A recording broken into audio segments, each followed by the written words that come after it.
Good day, friends. The Egyptian pyramids amaze us with their enormous size.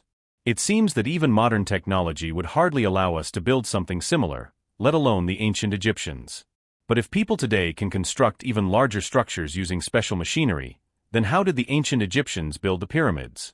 Before we begin, don't forget to subscribe to the channel and leave a like. Some people believe that the pyramids were built by slaves. But that's a myth. Ordinary Egyptians were involved in the work. Construction was most active during periods when people didn't need to tend to agriculture. Important tasks such as designing the structures and overseeing the placement of blocks were assigned to architects. Most workers labored in quarries, and the most physically demanding job was dragging the blocks. According to scientists, about 20 to 30,000 Egyptians were involved in building each pyramid. Naturally, all the workers needed somewhere to sleep and something to eat.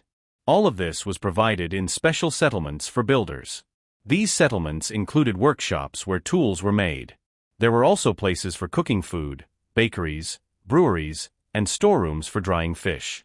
Knowledge of pyramid construction methods comes not only from archaeological discoveries, but also from historical works of the ancient Greek historian Herodotus.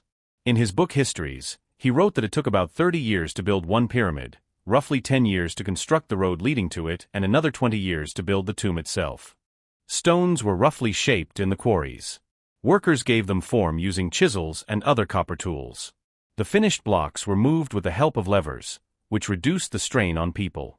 Still, workers had to act together and combine their efforts to lift massive blocks. The pyramids were built from local limestone. In Giza, Mark Lehner's expedition showed that quarries were located no farther than 300 meters from the construction site. Giza was chosen because it had enough limestone for building. For some parts, materials were brought from afar.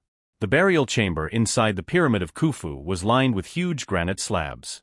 These were transported from quarries in Aswan, nearly 1,000 kilometers to the south. In Aswan, the blocks were roughly processed and marked. Once delivered, they were polished with dolerite tools. From one ancient document, archaeologists learned that workers had to extract large amounts of limestone for cladding. Today, the outer structure of the pyramids looks stepped, but thousands of years ago they were perfectly smooth and white. Over time, the wind eroded the thick layers of limestone. Now the pyramids appear less neat and more yellow in color. Thank you all for watching. If you found this interesting, subscribe to the channel and don't forget to like the video.